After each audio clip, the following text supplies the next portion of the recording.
তিনি হচ্ছেন রাজা। এখন এই মুহূর্তে নরেন্দ্র মোদী হচ্ছে ভারতের রাজা, কিন্তু তাকে রাজা পর্যন্ত বলতে পারবেন। কিন্তু বেলুর মঠের যিনি একজন সাধক, সে তো নরেন্দ্র মোদীর মতো এত টাকা পয়সার ধনে ধনী নয়, কিন্তু তথাপিও নরেন্দ্র মোদীকে রাজা পর্যন্ত বলা যাবে। কিন্তু বেলুর মঠের একজন সাধক, তাকে কিন্তু রাজা বলবে না, তার সামনে গিয়ে তাকে বলা হয় মহারাজা। তাহলে এই যে রাজা আর মহারাজ, এত বড় পার্থক্য। তফাৎটা এখানে যে তুমি এই জগতে প্রাকৃত সম্পদের যতই পাহাড় তৈরি করো, তুমি কিন্তু রাজা পর্যন্ত দাঁড়িয়ে থাকবে। যতক্ষণে অপ্রাকৃত জগতের ভক্তি সম্পদের ধনী না হতে পারবে, ততদিনে তোমাকে মহারাজা বলা যাবে না। ঠিক তেমনি ভাবে তুমি কঠিন কঠিন শ্লোক তুমি বলতেই পারো, নানান কড়া কড়া ভাষা তুমি উচ্চারণ করতেই পারো, কিন্তু যে নামের দ্বারা ভগবান অনায়াসে ভক্তকে ধরা দেয়, একমাত্র সেই নামকেই মহামন্ত্র নাম বলা হয়। এটা হলো মহামন্ত্র। এর মতো শক্তিশালী মন্ত্র আর কিছু হতে পারে না। এটা যদি এক শক্তির মুহূর্ত, ব্রহ্ম মুহূর্তে যদি কোনো মা, যদি কোনো বাবা, যদি কোনো শিশু এটা সকালবেলা করতে পারে, আমি বলে দেবো 24 ঘন্টা তাকে কিছু করতে লাগবে না। মাত্র 48 মিনিট ওই ব্রহ্ম মুহূর্তটা যদি করতে পারেন, সারাদিন যদি আর নাম নাও করেন, আপনার কিছুই সে যাবে না। সকালবেলা স্বামীর জন্য রান্না করে দেবেন, দিন ছেলে পুলে বউ বাচ্চা আত্মীয় স্বজন পাড়া প্রতিবেশী নিয়ে আপনার দিন কেটে যায়, কেটে যাক। কিন্তু সকালবেলার সময়টা আপনি সবকিছুকে তাড়িয়ে দিন। সংসারের সকলকে বলে রাখবেন যে 3:30 থেকে 4:30 যখন বাজবে, আমাকে ওই সময় যেন কিছুর জন্য ডাকবে না। আমি ওই সময়টা আমার দেহ আর মন যার জন্য পেয়েছি, আমি তার চরণে আত্মনিবেদন করব।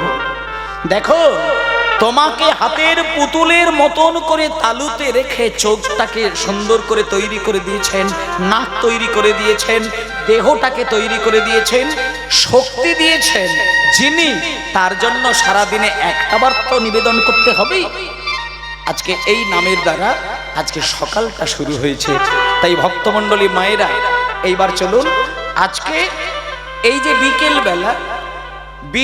বেলা সবাইকে ঘরে ফেরার জন্য তৈরি হতে হবে। তত্ত্বের দিকে বলছে যেমন দিনের বিকেল, আর লীলার দিকে একটা কথা বলে দেই, জীবনের বিকেল বেলা যেদিন এসে যাবে, সেদিন আর ছোট কুতো করার দরকার নেই। সেই রকমই আজকে আমার প্রাণ পুরুষ, আমার গৌরাঙ্গ মহাপ্রভু, তিনি কি করছেন? তিনি সকল ভক্তদেরকে নিয়ে খেলা খেলছেন। কেমন করে? প্রেমানন্দে মেতে হরি বলো, হে ভক্তগণ, সবাই তোমরা আমার কাছে এসো, সবাই আমার কাছে এসো, আমি তোমাদেরকে নিয়ে একটু নামে বেরিয়ে যাব। এই জন্য মহাপ্রভু সকলকে কাছে করে নিয়ে আর সচিমাকে প্রণাম করে বেরিয়ে যাচ্ছেন। কোথায়? হরিনামের খেলা খেলতে। হরিনামের খেলাটা এমন একটি খেলা, যে খেলা খেলতে গেলে জগতের সব খেলাটা ভেঙে যায়। এ হলো সেই খেলা। আজকে খেলা খেলছেন মায়েরা, শুনে নিন একটুখানি। চৈতন্য মহাপ্রভু নাচছেন, গাইছেন, ভক্ত একটু বসে। এবার মায়েরা, এই যে হরিনামের খেলা খেলছেন, আজকে খেলা খেলতে খেলতে এইবার বিষয়টা শুনে নেন। সকাল থেকে বেরিয়েছে, দুপুর গড়িয়ে বিকেল গড়িয়ে গেল, খেলা কিন্তু বন্ধ হয় না। বলছে খেলায় বিনোদ খেলায় আমার গোরা বন মালি, পুলিন বিহার করে ভকত মণ্ডলী। হ্যাঁ, পুরিয়ার আগের উপরে ভকত মণ্ডলী। এইবার মায়েরা শুনে নেন, কতক্ষণ খেলা খেলবে? এইবার তো বিকেল গড়িয়ে যাচ্ছে, মানে বাড়ি ফিরবে তো। সকালবেলা মাকে প্রণাম করার সময় মায়ের দুটো চরণকে কিন্তু ধুইয়ে দিয়ে গেছিলেন। কি দিয়ে ধুইয়েছিলেন? বাইরে থেকে আলাদা করে পাত্রই করে জল দিতে হয় না। নিমাই যখন সচিমাকে প্রণাম করে, মায়েরা শুনে নেন, সচিমাকে নিমাই যখন প্রণাম করে, বাইরের আলাদা করে জল লাগে না। সকাল বেলায় হরিনাম গাইতে যাওয়ার সময় সচিমায়ের চরণে যখন হাত দুটো রাখে আর মাথাটা যখন চরণে স্পর্শ করে, তখন নিমাইয়ের চোখ থেকে এতটাই অশ্রু বিগলিত হয় যে নিমাইয়ের চোখের জলে সচিমায়ের পা ধুয়ে যায়। কিন্তু এখনকার দিনের কটা ছেলে মাকে প্রণাম করে, বাবাকে প্রণাম করে, প্রণাম হয়তো করে কিন্তু ওই সাষ্টাঙ্গে প্রণাম এগুলো এখন উঠে গেছে। ওই দাঁড়িয়ে কোন রকমে প্রণামটা সেরে নেয়, কিন্তু অন্তর দিয়ে প্রণাম কেমন করে করতে হয় সেটা আমার সচিমায়ের ছেলে নিমাই দেখিয়ে দিয়েছিলেন। ও মায়েরা, নিমাই বলছে আমি তো নবদ্বীপের শ্রেষ্ঠ পণ্ডিত, কিন্তু আমার মা সচিমা কোনোদিন স্কুলে যায়নি। কিন্তু দেখো আমি যখন মাকে প্রণাম করি আমি শুয়ে পড়ে প্রণাম করি, একেবারে লম্বা হয়ে মাটিতে শুয়ে পড়ে প্রণাম। আর সচিমা নিমাইয়ের চোখের জল দেখে সহ্য করতে পারে না, তখন নিমাইয়ের হাত দুটো তুলে ধরে বক্ষ মাঝে নিমাইয়ের মাথাটা রেখে নিমাই যা চায় সচিমা তাই দিয়ে দেয়। এবার আমি আপনাদেরকে এটাই জানাবো যে সচিমায়ের পা ধুইয়ে দেয় নিমাই কেন, সেটা শুনে নেন। সকাল বেলায় বেরিয়েছিল, দুপুর গড়িয়ে গেল, সন্ধ্যা নামছে, একটু পরে সন্ধ্যা নামবে, তাই নিমাই বলছেন দাদা। নিমাই দাদার নাম কি? হ্যাঁ, নিতাই চাঁদ। তা নিমাইকে বলছে, নিমাই বলছে দাদা। ও দাদা, আর আমার খেলাতে মন বসছে না। বলে কেন? যতক্ষণ সূর্যের আলো ছিল ততক্ষণে আমার খেলায় মন ছিল, কিন্তু দেখতে পাচ্ছি সূর্যটা ধীরে ধীরে ধীরে ধীরে ডুবে যাচ্ছে। তাই দাদা একটা কাজ করো না দাদা, আমরা সবাই মিলে একটুখানি বাড়ি যাই। সারাদিন দুঃখিনী মা আমার পথের দিকে শুধু তাকিয়ে থাকেন। না আমার তো কাজ নেই, আমার শুধু কাজ হচ্ছে ভক্তদের সঙ্গে হরিনাম করা আর মাকে শান্তি দেবার জন্য বিকেল বেলায় মায়ের দুটো চরণ ধরে শুধু প্রণাম করে কাঁদা। আর আমার কিচ্ছু দরকার নেই, চলো দাদা চলো, শুধু প্রণাম করেই চলে আসো, চলো। এই বলে মায়েরা, আমি কিন্তু আপনাদের এখানে আজকে যতগুলো গানই গাইবো না কেন, এই নাচের গান বাজনা কিন্তু করব না। আজকে আমি যে গান গাইবো সেটা একান্তভাবে আবেগের গান বাজনা, যে গানে দেহ স্থির থাকবে, আত্ম দুলবে, প্রাণ দুলবে। এই যে গানটা আমি এখন গাইবো, এই গানটা শুনে নিন ভালো করে।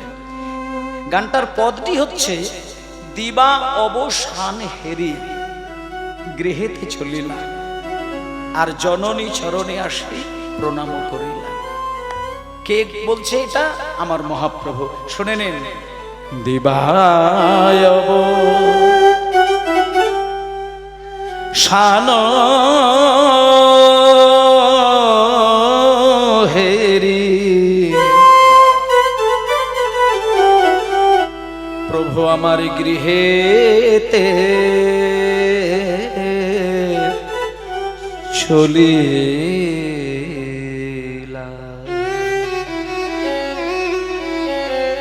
দেবায়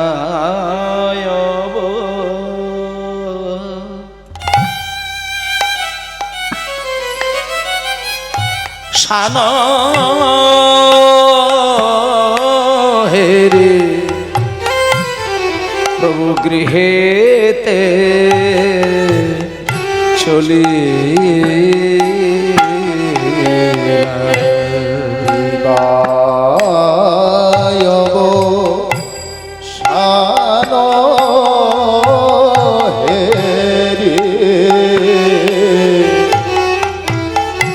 প্রভু আমার গৃহেতে চলে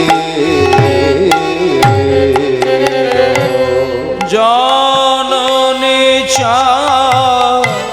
চরণে আসে প্রণাম করি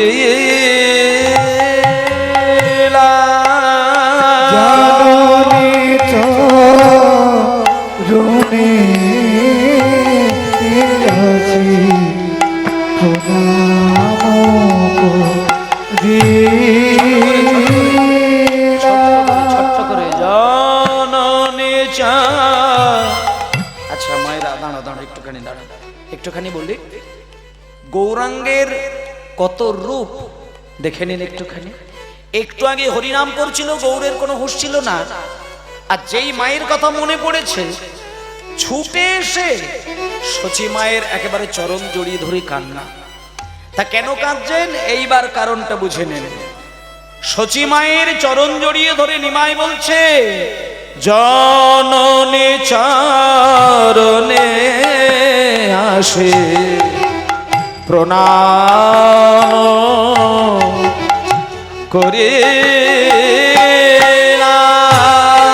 জননী চরণে আসি প্রণাম করিলা। সচি মায়ের দুটি চরণ ধরে আমার গৌর বলে, রাখো রাখো আস্তে আস্তে। সচি মায়ের দুটো চরণ ধরে গৌর বলছেন, আমায় এই আশীর্বাদ করো মাগো, আমার এই আশীর্বাদ করো মাগো, আমার এই আশীর্বাদ করো মা, যেন বদনে ভরে নাম গাইতে পারে। হে আশীর্বাদ ছোট করে যেন বদনে ভরে গাইতে পারি এই আশীর্বাদ করো মা। আমি আর কিছু চাই না মা, এই আশীর্বাদ করো মাগো। আর কিছু চাহি না মাগো, এই আশীর্বাদ করো। ও মায়েরা শোনেন শোনেন শোনেন, সচি মায়ের কাছে এসে বলছেন, মা ও মা, আমি তোমার চরণ জড়িয়ে ধরে কেন কাঁদছি জানো মা? তুমি শুধু আমাকে একটা আশীর্বাদ করো, আর কিছু আমি চাই না। কোন আশীর্বাদ?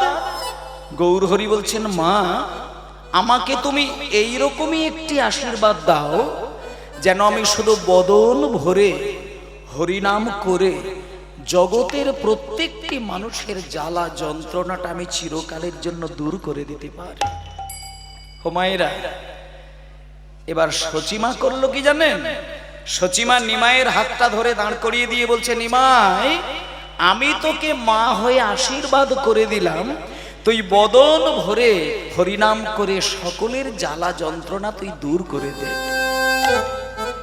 এইবার মায়েদের একটা কথা বলি, চোখে যদি কারোর জল ভরা থাকে, অনেক সময় হয় না কান্নাকাটি করতে করতে চোখ একবারে ছলছল করে জলে পরিপূর্ণ হয়ে থাকে, যদি কারোর চোখটা জলে ছলছল করে পূর্ণ হয়ে থাকে, সামনে যদি কোনো মানুষ দাঁড়িয়ে থাকেন, জল ভরা নয়নে মানুষটাকে দেখা যায় কিন্তু পরিষ্কার দেখা যায় না।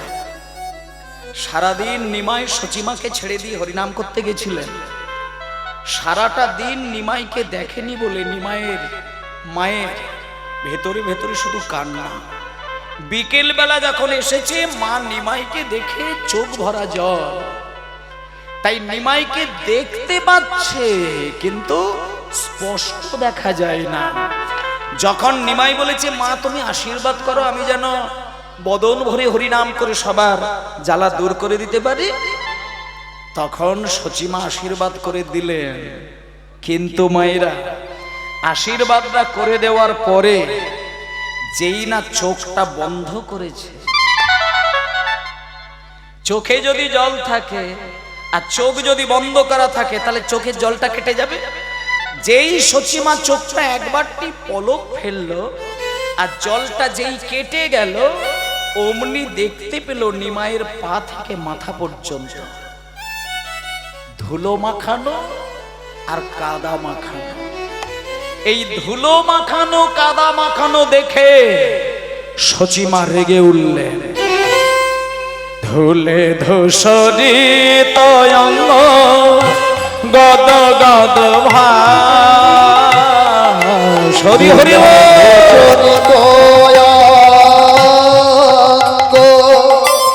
গদ গদ ধুলে সরিত অঙ্গ গদ গদ ধূসরিত অঙ্গ গদ গদ এই নরহরি,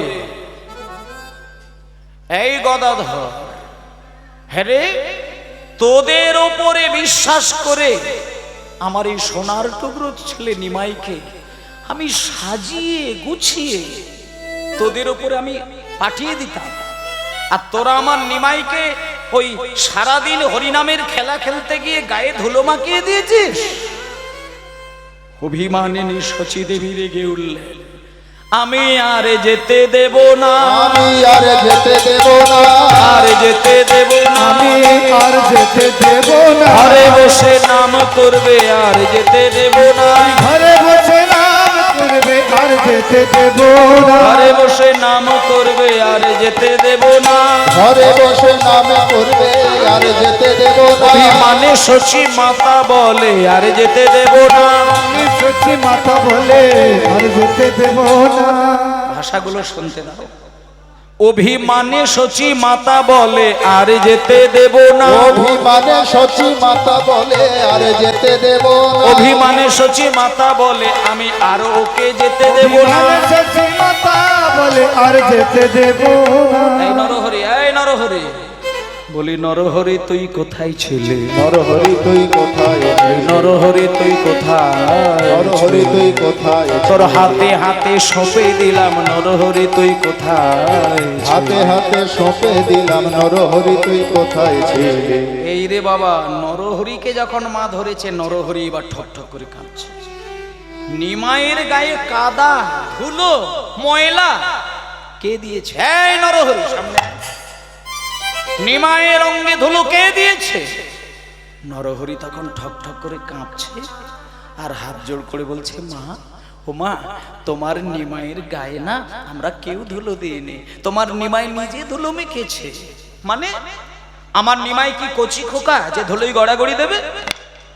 ভক্ত এক পাশ থেকে কেঁদে কেঁদে বললে, শুনুন মায়েরা, আজকে আপনারা নিমাইকে যে চিনছেন, আজকে আপনাদের এখানে কাদামাটি হয়েছিল, ভোগে হয়েছে না হবে? হবে, বেশ। এই কাদা এই ধুলো কেন বৈষ্ণব জগতে মাখেন আজকে নিমাইয়ের এই রূপটা দেখে বুঝে যান। নিমাই সারা গায়ে ধুলো কাদা মেখে মায়ের কাছে এসে দাঁড়ালেন কেন? শুনুন, ভক্ত এক পাশ থেকে এর উত্তর দিয়ে দিচ্ছেন। আজকে যাকে তোমরা নিমাই বলে চেনো, ও নিমাই তো সাক্ষাৎ ভগবান কৃষ্ণ। যেমন আজকে আমার কীর্তন শোনার জন্য আপনারা কৃপা করার জন্য সবাই মিলে নীরব হয়ে বসে আছেন, একদিনকে ঠিক এই রকমই কৃষ্ণের ডাকে হাজার হাজার শাস্ত্র গ্রন্থ এসে সবাই আসনে বসেছিলেন। শুনুন, এবার কৃষ্ণ ওই হাজার হাজার গ্রন্থের দিকে একটা প্রশ্ন ছুড়ে দিলেন। সবাইকে বললেন, হে শাস্ত্রগণ, এই যে তোমরা এত শাস্ত্র রয়েছ, তোমরা কি আমার একটা প্রশ্নের উত্তর কেউ দিতে পারবে? যদি দিতে পারো তাহলে তোমরা একবার হাতটা তুলবে, আমি তাকে দাঁড় করাবো, তার থেকে জেনে নেব সেই প্রশ্নের উত্তর। এবার সকল গ্রন্থগণ বলছেন যে, হে কৃষ্ণচন্দ্র, আপনি আপনার প্রশ্নটা বলুন, চেষ্টা করব উত্তর দেওয়ার জন্য। তখন কৃষ্ণ বললেন, হে শাস্ত্রগণ, এই যে তোমরা আজকে আমার ডাকে এসেছো, তোমরা আমার একটা প্রশ্নের উত্তর কি দিতে পারবে? প্রশ্নটি হলো এটাই, আমি চিরটা কাল যুগ যুগ ধরে ভগবান হতে শিখেছি, কিন্তু ভক্ত হতে পারি না। ভক্ত হবার আমার তীব্র বাসনা কয়েকটা যুগ ধরে আমার আছে। তাই এখানে কি কেউ তোমরা বলতে পারো যে আমি ভগবানের আসন থেকে কি করে একজন ভক্তের আসনে বসতে পারি? এই দেখে নিন এত বড় কথার উত্তর। কেউ কিন্তু আর এই প্রশ্নের উত্তর দিল না। পিছন থেকে একজন হাত তুললেন। কৃষ্ণ বললেন, ওঠো, কে তুমি?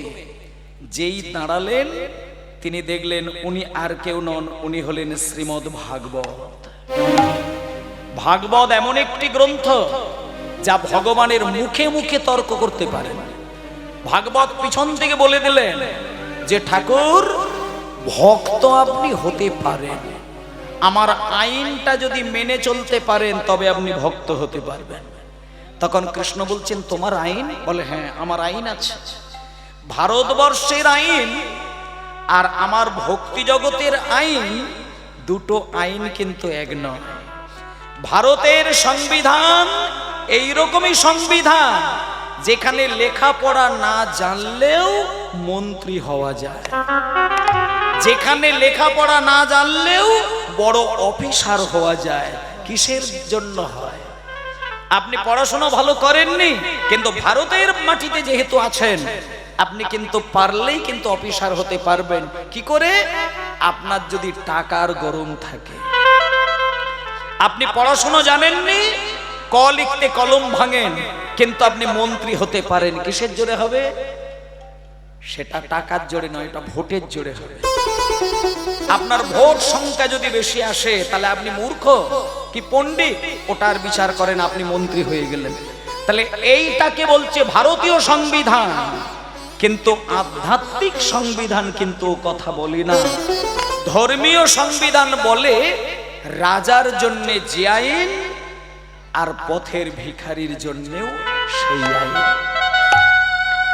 তখন কৃষ্ণ বলছে তাহলে তোমার আইনটা বলো, আমি একটু মন দিয়ে শুনি। তখন এইবার ভাগবত বলছেন, কৃষ্ণচন্দ্র, ভক্ত আপনি হতে যদি চান তাহলে আপনি আমার কথাই কিছু মনে করবেন না। আমি স্পষ্ট কথা বলি, কষ্ট প্রকাশ করি না। আমার একটাই পরিষ্কার কথা, ভক্ত যদি আপনাকে হতে হয়, বলে দিই তাহলে শুনে নাও। ভাগবত কৃষ্ণকে বলছেন, কত বড় কথা দেখুন। ভাগবত বলছে ভক্ত যদি আপনাকে হতে হয়, যেখানেই ভক্তের চরণ ধুলা দেখবেন সেইখানে আপনাকে গড়াগড়ি দিতে হবে। নিতাই গৌর প্রেমানন্দে হরি বল হরি বল হরি বল। এইবার আপনারা বলুন মায়েরা, এখানে যারা আপনারা মায়েরা বসে আছেন তাদের জন্য একটা কথা বলছি। ভাগবত বলে দিয়েছেন ভক্তের চরণ ধুলো গায়ে মাগলে নাকি ভক্ত হওয়া যায়। তাহলে কৃষ্ণ যদি আপনাদের এই গ্রামে এখন এই বোদকপাড়ায় এসে বলেন যে আমি ভগবান কৃষ্ণ আর আমি এই হরিবাসরে তোমাদের কাছে এসেছি, তোমরা একটু পায়ের ধুলো আমাকে দেবে? আচ্ছা, এখানে কোন মা জননী বা কোন বাবা আছেন কৃষ্ণকে পদধূলি দেবেন? মানে এটা চিন্তা করা যায় কি? এটা শুধু ভাবতে পারবেন? বিশ্ব ব্রহ্মাণ্ডের মালিক ভগবান কৃষ্ণ, যার একটা ইঙ্গিতে সারা দেশ প্রলয় ঘটে যায়।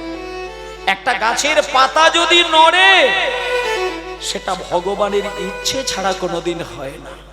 আর সেই কৃষ্ণ যদি আপনাদের কাছে এসে বলে যে আমাকে একটু পায়ের ধুলো দাও, কে দেবেন? কোন মা দেবেন? সম্ভব নয়। আপনি যদি মনে করেন যে আমি দেব, তাহলে আপনার নরকেও কিন্তু ঠাঁই হবে না। আর একটা কথা বলে দিই, কৃষ্ণ কিন্তু এটাও ভেতরে ভেতরে চাইবে না যে আমি ভক্ত হতে গিয়ে কারোর পায়ের ধুলো নিতে গিয়ে সেই ভক্তটাকে নরকগামী করে দিই, এটাও তো চাইবে না। তাহলে খুঁজে খুঁজে একজনে ভক্তকে কিন্তু বার করতে হবে, যে ভক্তের চরণ ধুলো গায়ে মাগলে পরে কৃষ্ণ ভক্ত হয়ে যাবে, আর সেই ভক্ত কোনোদিন নরকে যাবে না।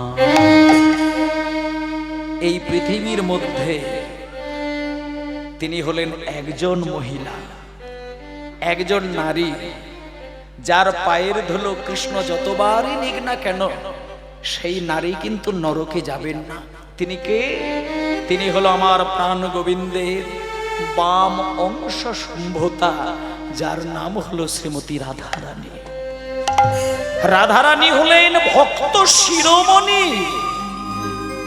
তার চরণ ধুলো যদি কৃষ্ণ গায়ে মাখে, সে সেকেন্ডের মধ্যে ভক্ত হয়ে যাবে। আর রাধারানী যেহেতু কৃষ্ণের অংশ থেকে তৈরি, তাই তার পায়ের ধুলো মাগলে রাধারানী নরকে যাবে না। তাই মান লীলার ছলনা করে কৃষ্ণ আমার, আপনারা জানেন, রাধারানীর চরণ ধুলো সর্ব অঙ্গে মেখেছিলেন। এইবার শুনে যান, কৃষ্ণ রাধারানীর চরণ ধুলো গায়ে মেখে শুধু যে ভক্ত হয়েছিল তা নয়, আরো অতিরিক্ত কিছু জিনিস পেয়েছিলেন। সেই অতিরিক্ত যে জিনিসগুলো পেয়েছিল সেগুলো আপনাদের একটু বলে দিই। কৃষ্ণ রাধার চরণ ধুলো গায়ে মেখে ছিল কৃষ্ণ ভগবান, আর কলিযুগে গৌর হরি হয়ে গেলেন ভক্ত। কৃষ্ণ ছিল বৃন্দাবনে কালো, আর আমার গৌর হরি নবদ্বীপে সোনার বর্ণ। কৃষ্ণ বৃন্দাবনে পড়াশোনা জানতো না, আর গৌর হরি আমার নবদ্বীপের পণ্ডিতের শিরোমণি। আর কৃষ্ণ ছিল বাঁকা, আর আমার গৌরাঙ্গ হলো সোজা। তাহলে একজন ভক্তের চরণ ধুলোয় যদি এতগুলো উপরি লাভ হয়, গৌর হরি আমার যেখানেই ভক্তের চরণ ধুলো দেখেন সেইখানেই গড়াগড়ি দেয়। নিতাই গৌর প্রেমানন্দে হরিব। গৌরাঙ্গ কাউকে বুঝতে দেন না যে আমি কৃষ্ণ। তাই আজকে নরহরি বলছেন যে মা, তোমার গৌর হরি তো যে সে নয়, এ স্বয়ং গোবিন্দ।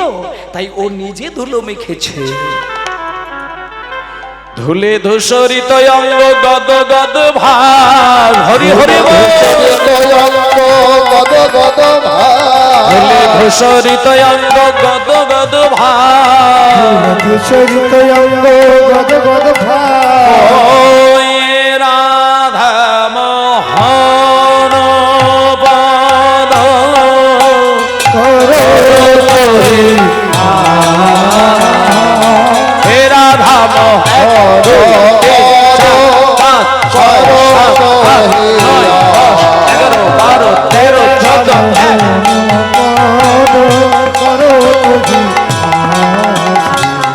হে রাধা মোহন করো তো হি রাধা মোহন বন করো তো হি রাধা মোহন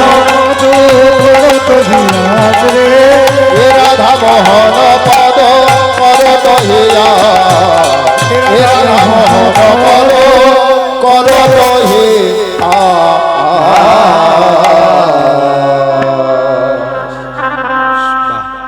সবাই এবার একটুখানি বলুন মায়েরা, নিতাই গৌর হরি বল, হরি বল, হরি বল। আজকে আমরা এতক্ষণ খুব অপূর্ব একটি লীলা কাহিনী শুনলাম, যার মধ্য দিয়ে বুঝতে পারলাম যে গৌর হরি যদি বাংলাতে না আসতো আমরা কোনোদিনই উদ্ধার পেতাম না। মায়েরা, এখানে আপনাদের সেই জন্যই একটা কথা বলে দিই বাবা, নিরামিষ আর আমিষ অবশ্যই পার্থক্য রয়েছে। আর একাদশী, দ্বাদশী, পূর্ণিমা, অমাবস্যা এগুলো আপনারা নিশ্চয়ই মেনে চলেন। কিছু মানতে পারেন না পারেন, একাদশীর দিনটা অন্তত চেষ্টা করবেন খুব প্রকটভাবে দিনটা কাটানোর। এখানে যারা একাদশী করেন তারা অবশ্যই নিয়মটি জানেন, আর যারা একাদশী করেননি তাদেরকে বলে দিচ্ছি, যদি একাদশী পালন নাও করেন, মিনিমাম অন্তত বলে দিই, একাদশীর আগের দিন, একাদশীর দিন আর পরের দিন, এই 3টে দিন বাড়িতে আমিষের কোনো গন্ধই আপনি রাখবেন না। তাতে যদি মনে হয় যে আপনার ওই 3টে দিনের মধ্যে আপনার খুব স্বাদের ছোট জামাই চলে এসেছে, অতএব জামাই বাবাকে তো কিছু খাওয়াতেই হবে, সেটাও পর্যন্ত কিন্তু আপনি ভাঙবেন না। কারণ ঈশ্বরের প্রতি সংকল্প যদি একবার আপনি করে ফেলেন, তাতে আপনার প্রাণ চলে যায়, যা সংকল্প থেকে যেন আপনি পিছিয়ে আসবেন না। তাতে দেখবেন আপনি হয়তো কিছু টাকার মালিক হতে পারবেন না, কিন্তু আপনি সুখ শান্তির মালিক হতে পারবেন। সংসারের জন্য কাঁদলে পরে ভেতরে জ্বালা হয়, কিন্তু ঈশ্বরের জন্য কাঁদলে পরে ভেতরে শান্তি অনুভব করা যায়। আপনি সারাদিন স্বামীর চিন্তা করে কাঁদুন, ছেলের চিন্তা করে কাঁদুন, জমি জায়গার চিন্তা করে কাঁদুন, আপনি শুকিয়ে শুকিয়ে মৃত্যুমুখী হয়ে যাবেন। কারণ ওখানে জ্বালা, ওখানে আগুন, ওখানে দুঃখ। কিন্তু সারা দিন ধরে মন্দিরে গিয়ে তার নাম নিতে নিতে কাঁদুন, ওখানে আপনি পরমানন্দের সাগর পাবেন। তাই ঈশ্বরের জন্য কাঁদা সেটা হলো সুখ শান্তির কান্না, আর সংসারের জন্য কাঁদা সেটা হলো জ্বালা যন্ত্রণার কান্না। তাই ওমা, সেই জন্য আজকে এতক্ষণ দেখলাম যে গৌরাঙ্গকে ভালোবাসলে পরে নিজেকে তৈরি করা যায়, সাজানো যায়। এইবার চলুন আমরা একটু চলে যাব বৃন্দাবনে। বৃন্দাবনে যাব আমাদের জীবনের অন্ধকারটা দূর করার আশায়। ভেতরের অন্ধকার আধার, সেই আধার থেকে নিজেকে বার করে কেমন করে একটা তীব্র আলোর কাছে গিয়ে দাঁড়াতে পারি, এই আশা করে চলুন আমরা সবাই মিলে একটুখানি একটা গান শুনতে শুনতে আমরা বৃন্দাবনে যাব।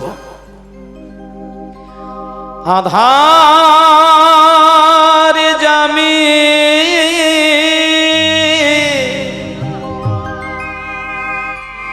একা আমি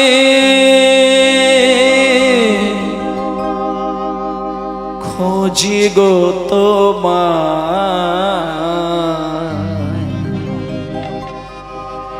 হাত ধরে পার করে দিও গো আমায়। দয়াল হাত ধরে পার করে দিও গো আমায়। বলি আধার জামি একা আমি খোঁজি গো তোমায়, হাত ধরে পার করে নিও গো আমায়। দয়াল হাত ধরে পার করে দিও গো আমায়।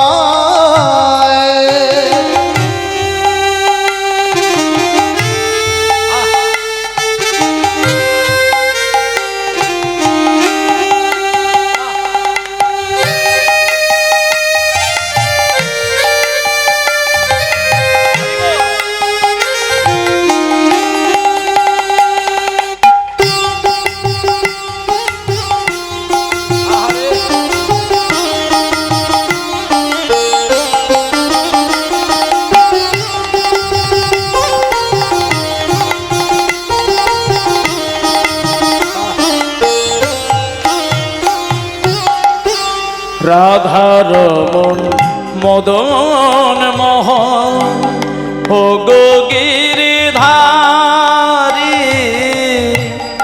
অহরহ বংশীধ্বনি শুনি গো তোমারি। রাধার মন মদন মোহন ও গো গিরিধারী, অহরহ বংশীধ্বনি শুনি গো তোমারি। অভাজনে তুমি বিনে, অভাজনে তুমি বিনে, আর অভাজনে তুমি বিনে তরাবে কে হাত ধরে পার করে নিও গো আমায়। দয়াল হাত ধরে পার সবাই বলুন হরি হরি বল। দিও গো আমায়।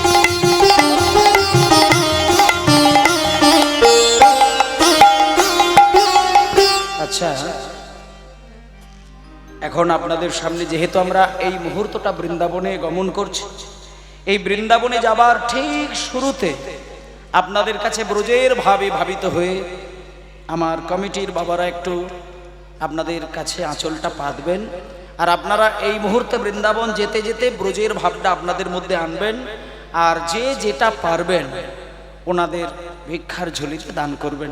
আমি আপনাদের বলছি, আমার কীর্তন শেষে আমাকে যেটা দেওয়ার কথা, অনেকে ভাবেন না যে 5 টাকা 10 টাকা দিয়ে কীর্তনিয়াকে প্রণাম সারবেন। আমি দুটো কথা আপনাদের বলে দিই। 1 নম্বর কথা হচ্ছে, কীর্তনের শেষে আমাকে প্রণাম করবেন না, এটা প্রথম কথা। দূর থেকে আপনারা আশীর্বাদ করবেন, প্রণাম নয়।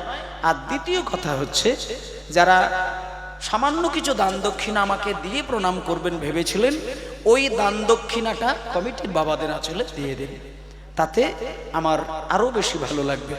কারণ এই সামান্য সামান্য বিন্দু বিন্দু বিন্দু বিন্দু জমিয়ে সিন্ধু তৈরি হয়, আর সেই সিন্ধু দিয়ে এত সুন্দর মধুর অমৃতের আস্বাদনের কীর্তনের ক্ষেত্র তৈরি হচ্ছে। অবশ্যই উদার মনে ওনাদের ভিক্ষার ঝুলিতে দান করবেন। নিতাই গৌর প্রেমানন্দে হরিবল হরিবল।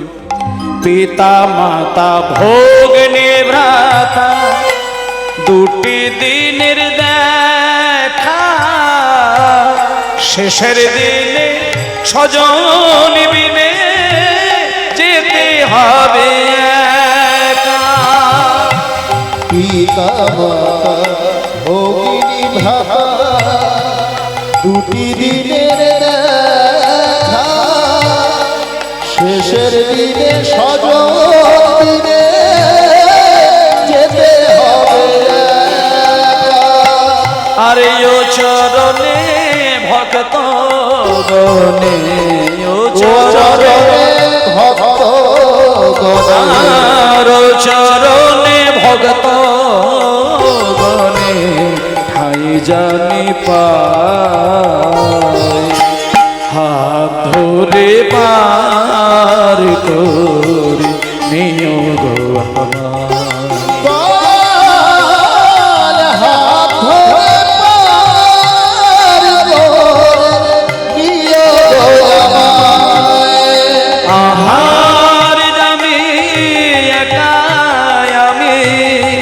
খোঁজে গো তোমার, হাত ধরে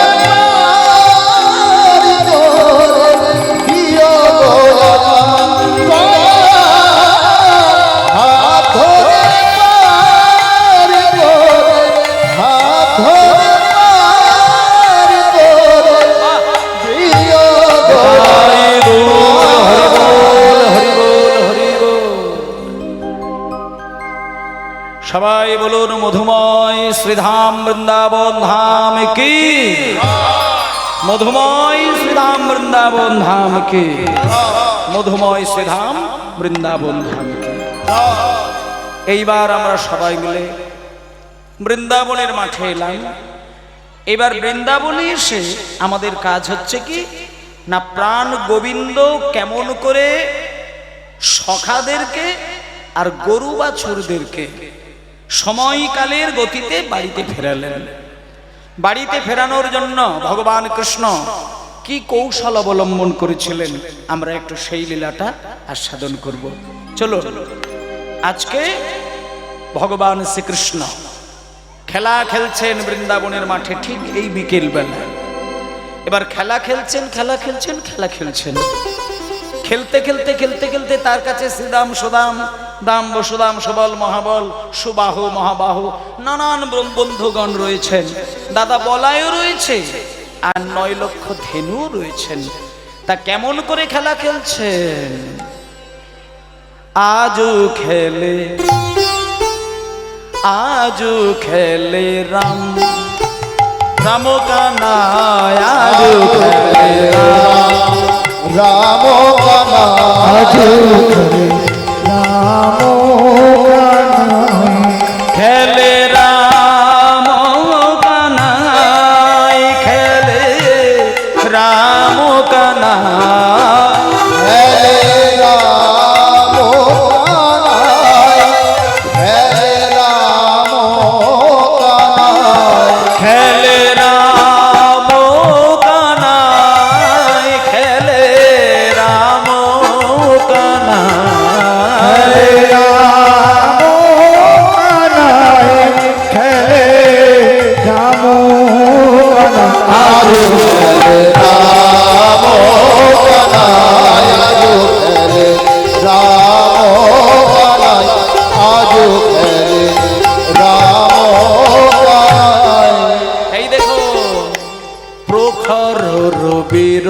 তাপে।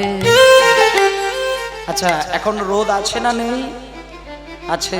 আর এই রোদেতে যদি আপনি খেলা খেলেন, আপনার ঘাম দেবে না দেবে না? দেবে। তা আজকে ভগবান কৃষ্ণ ঠিক এই বিকেল বেলা খেলা খেলছেন, আর ওপর থেকে যে সূর্যের তাপ, তাতে গোবিন্দের মুখটা ঘেমে যাচ্ছে। আর সেই অবস্থায় কি হচ্ছে দেখুন, প্রখর রূপের তাপে শ্যামের চাঁদ মুখ ঘামে আছে। তাপে চাঁদ মুখ ঘামিয়াছে। আর প্রখর রবির তাপে চাঁদ মুখ ঘামে আছে। তাপে চাঁদ মুখ ঘামিয়াছে। ওই প্রখরের তাপে হরে হরি বল। চাঁদ মুখ ঘামিয়াছে। তাই মেঘে ঢাকে দিন মনে। মেঘে ঢাকে দিনমণি। মেঘে ঢাকে দিনমণি। সেই দিনমণিকে পূর্ণমাসী যোগমায়া দেবী। তিনি করলেন কি না, গোবিন্দের মুখটা যখন ঘেমে যাচ্ছে, তখন যোগমায়া দেবী মনে মনে কষ্ট হলো, এবং সেই গোবিন্দের ঘামা মুখ দেখে কষ্ট পেয়ে রোদটাকে আড়াল করে দিলেন। কি করে আড়াল করলেন? মেঘ সৃষ্টি করলেন। কে মেঘ সৃষ্টি করলো? যোগমায়া দেবী। তাই গানের মধ্যে লেখনীতে বললেন, মেঘে ডাকে দিনমণি। ওই মেঘে ঢাকে দিনমণি। তাই মেঘে ডাকে দিনমণি। আমাদের পূর্ণমাসী মাই খেলে রাম কানাই। আজো খেলে হরি হরি হরি হরি হরি আজো খেলে রাম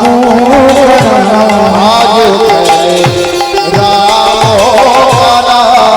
খেলে রাম কানাই, খেলে রাম কানাই, খেলে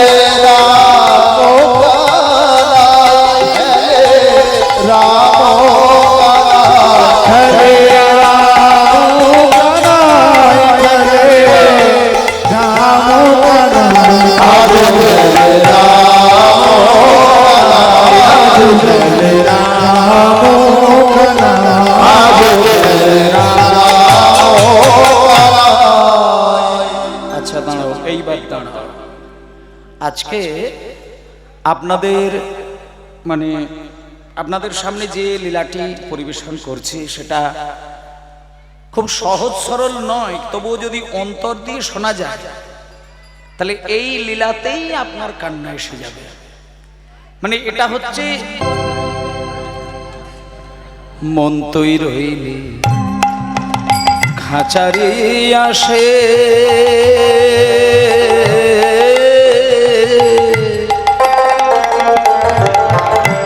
খাঁচা যে তোর কাঁচা বাসে। ওরে মন তুই রইলি খাঁচারে আসে,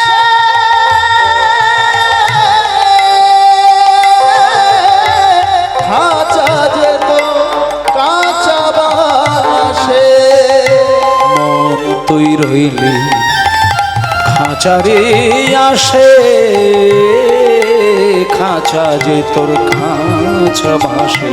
মন তুই রইলি খাঁচারি আসে। খাঁচা যে তোর কাঁচা বাসে। কোন দিন আবার কোন দিন খাঁচা পড়বে খসে, কোন দিন খাঁচা পড়বে খসে, কোন দিন খাঁচা পড়বে খসে। কোন দিন খাঁচা পড়বে খসে। ওরে মন আমার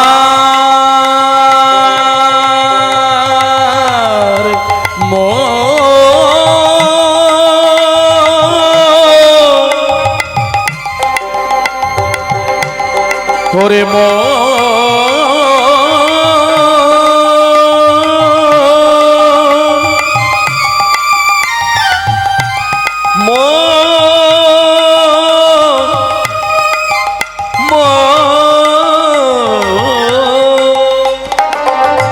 ভক্তির খাঁচা পড়বে খসে, ঘুমের খাঁচা পড়বে খসে, লালন ভেবে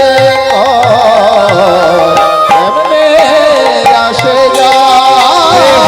খাঁচার ভিতর আছে পাখি কেমনে আসে যায়, খাঁচার ভিতর আছে পাখি কেমনে আসে যায়। দেহ খাঁচার ভিতর আছে পাখি কেমনে আসে যায়। খাঁচার ভিতর অচিন পাখি কেমনে আসে যায়। বেশ, সেই জন্য আজকের সূচনাটা আমি কীর্তনের শুরুটা যেটা বলতে চাইছিলাম যে প্রতিটি মানুষের কাছে একটা ভাবনা থাকা উচিত, বছর বছর কীর্তন গান কারোর না কারোর মাধ্যম দিয়ে এই বোধক পাড়ায় হবে, কেউ না কেউ কীর্তন করবে, সে নিয়ে চিন্তা নেই। আজকে মুকুন্দ বাবুর দল রয়েছেন, কালকে হয়তো নির্মলেন্দু বাবুর দল আসবেন, হ্যাঁ, তারপরে অমলেন্দু বাবু আসবেন, তারপরে কমলেন্দু বাবু আসবেন, মোটামুটি বাবু থাকবে। কিন্তু কীর্তন যার হোক না যার হোক দ্বারা হবে, কিন্তু শুধু আসা যাওয়ার পালাটা শুধু দেখে যাবে। গত বছরে কীর্তন এই বোধক পাড়াই হয়েছিল, আর আজকে হচ্ছে মাঝখানে মাত্র 365 দিন পার হয়েছে, বেশি দিন নয়, মানে একটা বছর। কিন্তু খোঁজ নিয়ে দেখুন, এই পাড়ার মধ্যেই খোঁজ নিয়ে দেখে নেন, এই এক বছরের মধ্যে বেশ কয়েকজনের নাম পেয়ে গেলেও যেতে পারেন, যারা গত বছর এই মাটিতে বসেছিলেন, হরিনাম শুনেছিলেন, কত কথা বলেছিলেন, আজকে কিন্তু তিনি আর আমাদের মধ্যে নেই, তিনি গোবিন্দ চরণে চলে গেছেন। তাহলে আজকে আমি রয়েছি, আমার সম্প্রদায়গণ রয়েছেন, আপনারা রয়েছেন, আবার এক বছর পরে হরিনাম হবে। ঠিক এই পরিবেশে যারা আছেন, এদের মধ্যে কার নামটা যে ধরে ভগবান ডাকবে কেউ বলতে পারবে কি? কোনোদিন সম্ভব নয়, কারণ এই দেহটা দুর্লভ। আজকে তুমি আছো, কথা বলছো, খাচ্ছ, ঘুমাচ্ছ, রসিকতা করছো, কিন্তু রাত্রির বেলা যখন তুমি নিদ্রাচ্ছন্ন হয়ে যাবে, সকালবেলা ওই নিদ্রা নাও ভাঙতে পারে। সারা পৃথিবীর মানুষ রাত্রিবেলা ঘুমায়, কিন্তু সকালবেলা ঘুমটা কিন্তু সবার ভাঙে না। এমন অনেক মানুষ আছে যারা ঘুমাতে যায়, কিন্তু সে ঘুম আর ভাঙে না। তাহলে যাদের ঘুমটা ভাঙলো তাদেরকে বলা হচ্ছে জেগে উঠলো, কিন্তু যার ঘুম আর ভাঙলো না তাকে বলা হলো মৃত। তাহলে না ঘুম ভাঙলে যদি মৃত হয়ে যায়, আর যার ঘুম ভেঙে যায় তাকে কি বলা হবে? মৃত্যুর বিপরীত শব্দ, যাকে বলা হচ্ছে জন্ম। তাহলে যে না ঘুম থেকে ওঠে তাকে মৃত্যু লোকে গেছে বলা যাচ্ছে, পরলোকে গেছেন। আর যিনি ঘুম থেকে জাগলেন তিনি তো নতুন করে জন্ম পেলেন। কারণ আমি যখন ঘুম থেকে ভেঙেই যখন আমার মাকে দেখতে পেলাম, বাবাকে দেখতে পেলাম, আমার সন্তানাদিদের দেখতে পেলাম, বাড়ি দেখতে পেলাম, প্রকৃতি দেখতে পেলাম, সুতরাং আমাকে বুঝতে হবে যে আমি আজকে আবার জন্ম পেলাম। এমনও তো আমার হতে পারত যে আর 5টা মানুষের মতো আমার হয়তো ঘুমটা ভাঙলই না।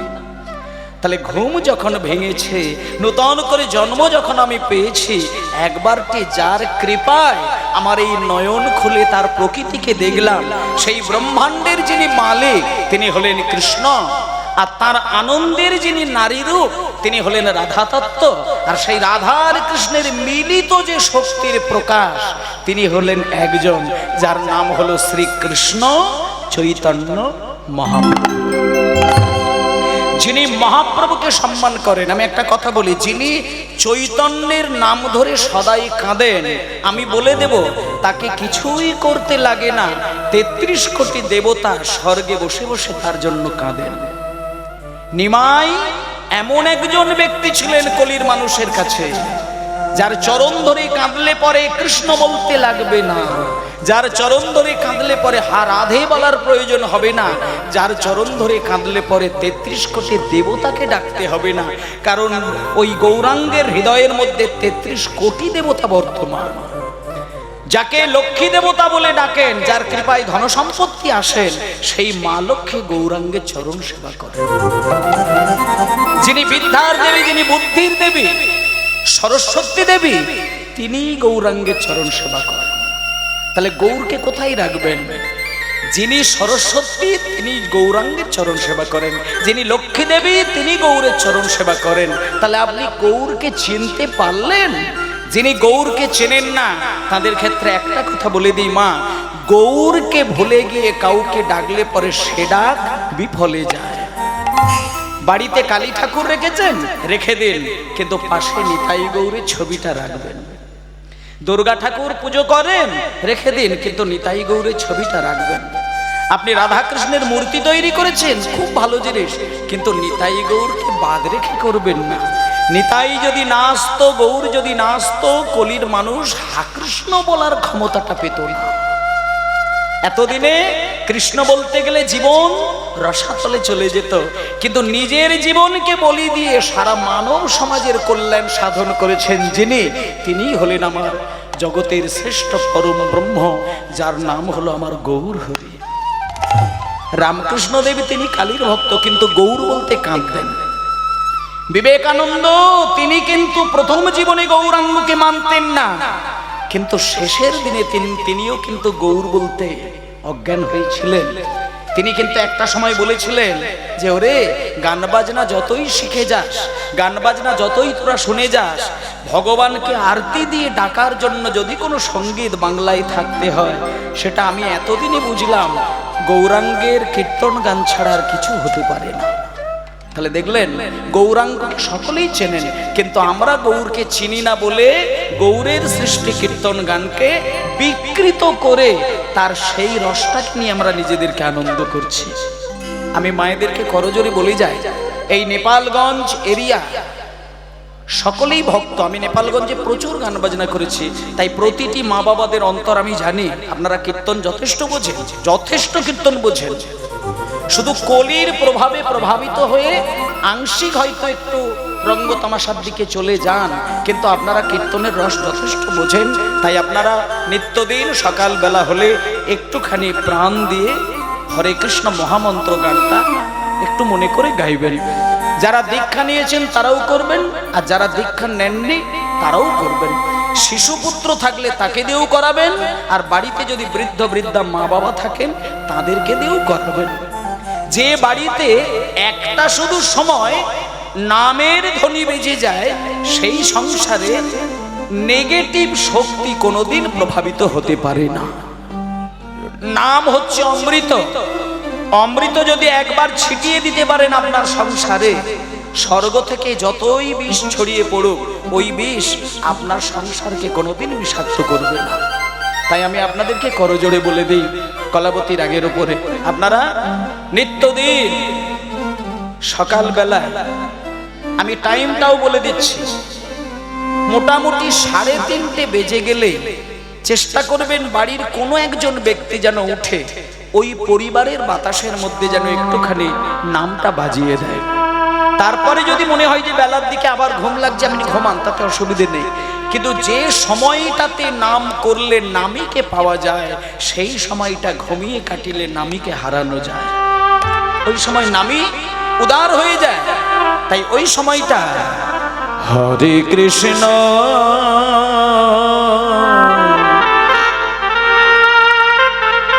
হরে কৃষ্ণ কৃষ্ণ কৃষ্ণ হরে হরে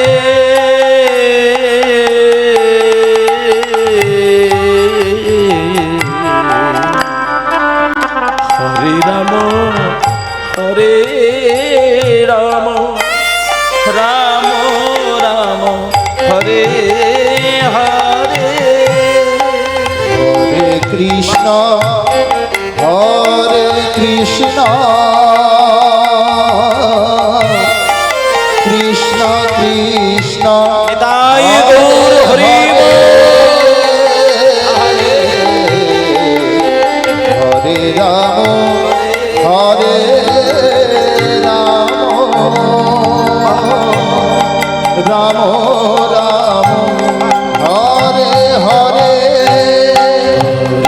কৃষ্ণ হরে কৃষ্ণ কৃষ্ণ কৃষ্ণ হরে হরে হরে রাম হরে রাম রাম রাম হরে হরে হরে কৃষ্ণ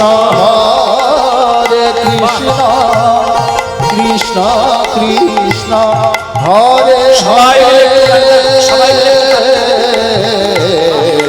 হরে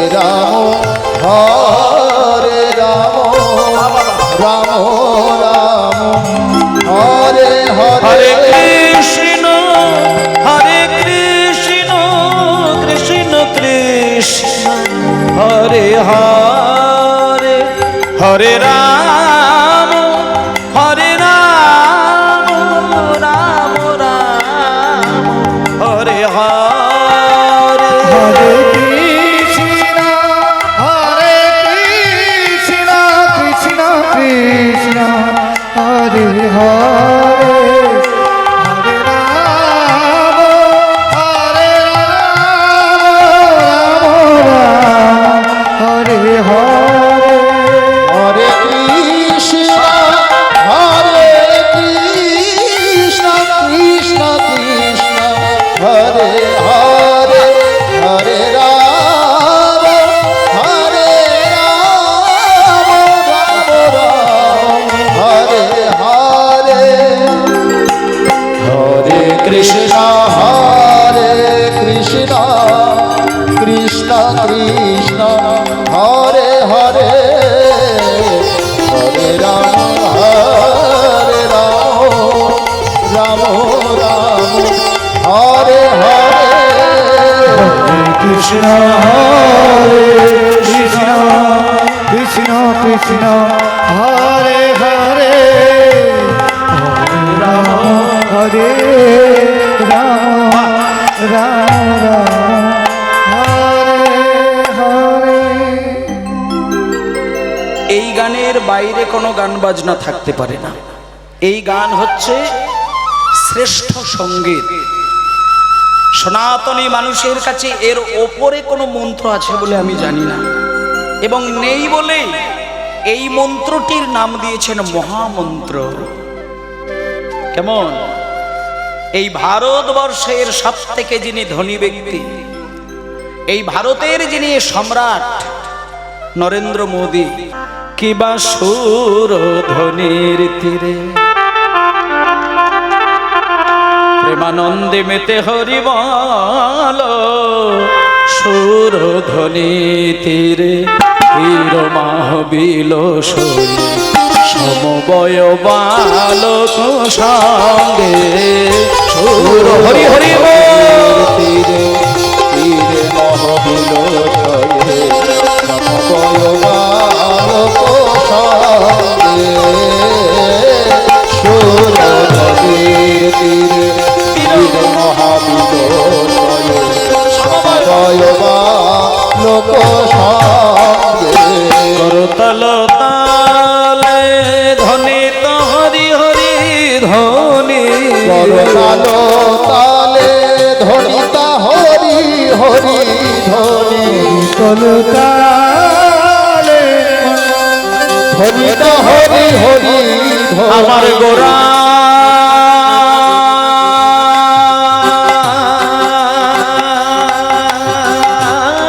নাচে